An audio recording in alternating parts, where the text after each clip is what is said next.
মাধ্যমিক পরীক্ষার admit card না পেয়ে অভিভাবকেরা আদালতে দ্বারস্থ হয়েছিল। অবশেষে আদালতের নির্দেশে পরীক্ষা দিল দুই ছাত্রী।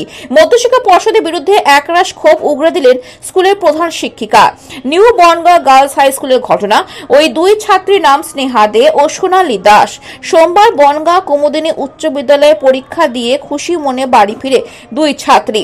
স্কুল সূত্রে জানা গিয়েছে, মাধ্যমিক পরীক্ষার জন্য ছাত্রীদের আবেদনপত্র পূরণ করতে গিয়ে স্কুল কর্তৃপক্ষ দেখে 3 ছাত্রীর আবেদনপত্র নেয়।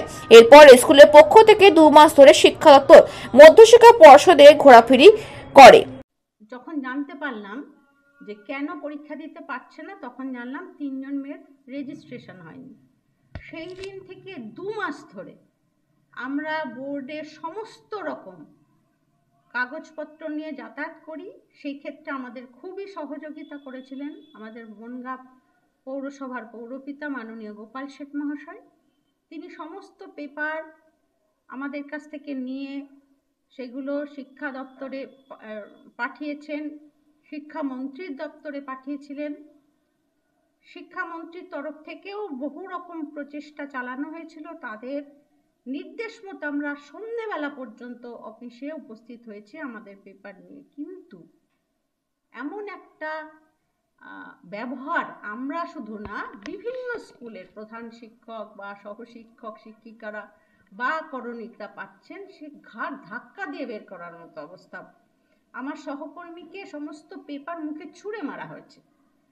তো এমতো অবস্থায় যখন ওখানে গেল, ওখান থেকে আমরা অর্থাৎ বোর্ড থেকে আমরা কোনো রকম সহযোগিতা পাইনি। তখন সম্ভবত আমাদের মাননীয় পৌরপিতা গোপাল শেঠ স্যারের সহযোগিতায় হয়তো, এটা আমাদের জানা নেই, হয়তো আমাদের যারা অভিভাবক আছেন তারা বোধহয় হাইকোর্টে দ্বারস্থ হন। আমরা পরবর্তীকালে যে হলফনামা বোধহয় আসে না আর কি, এখানে একটা চিঠি আসলো, হ্যাঁ ওকালতনামা বোধহয়, তো সেখানে আমার ঠিক জানা নেই, আমরা জানলাম আর কি, মানে সমন অর্ডার আসে যে ওর আমাদের বিরুদ্ধে, আমরা স্কুল এবং বোর্ডের বিরুদ্ধে সেখানে কেস করা হয় যে কেন পরীক্ষা দিতে পারছি না। তখন আমরা আবার ওনার সহযোগিতায়, চেয়ারম্যান স্যারের সহযোগিতায় আমরা আমাদের লয়ারকে নিয়োগ করি এবং পরবর্তীকালে সমস্ত পেপার যা যা আমাদের ত্রুটি বা আমরা যেভাবে এগিয়েছি সব দেওয়ার পরে কিন্তু স্যাটিসফাইড হন মহামান্য আদালত। এমন একটা জিনিস যেটা বাংলার মুখ্যমন্ত্রী চাইছেন, প্রত্যেক বাচ্চা যারা পরীক্ষা দিতে চাইছে তারা যাতে কোনোভাবেই পরীক্ষা থেকে বঞ্চিত না হয়। বনগাঁয় এরকম একটা অদ্ভুত পরিস্থিতি নিউ বনগাঁ গার্লস স্কুলে হয়েছিল এবং সেখানে গিয়ে যথাযথভাবে মাননীয় মন্ত্রী, আমাদের এডুকেশন ডিপার্টমেন্ট, তাকে জানানো হয়েছিল। সে সঙ্গে সঙ্গে ব্যবস্থা নেয়, কিন্তু বোর্ড সেখানে নাচরবান্ধা থাকে। বোর্ড বলে যে আমরা করতে পারবো না।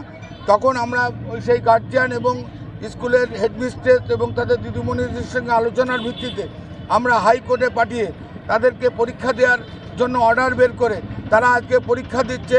এটা মমতা বন্দ্যোপাধ্যায়ের জয়। মমতা বন্দ্যোপাধ্যায়, মামাটি মানুষের সরকার যারা আমরা কাজ করি, এবং স্কুল কর্তৃপক্ষ, নিউ বনগাঁ স্কুলের হেডমিস্ট্রেস সহ তাদের অক্লান্ত পরিশ্রমকে আমরা অভিনন্দন জানাচ্ছি। কোনো বাচ্চাই যেন আগামী দিনে বোর্ডের ভুল সিদ্ধান্তে রিজেকশন করে দেওয়ার সিদ্ধান্ত থেকে সরে গিয়ে রেকটিফিকেশনের সিদ্ধান্তে এসে প্রত্যেকটা বাচ্চাকে ব্যবস্থা করুক, যেটা বাংলার মুখ্যমন্ত্রী মমতা বন্দ্যোপাধ্যায়।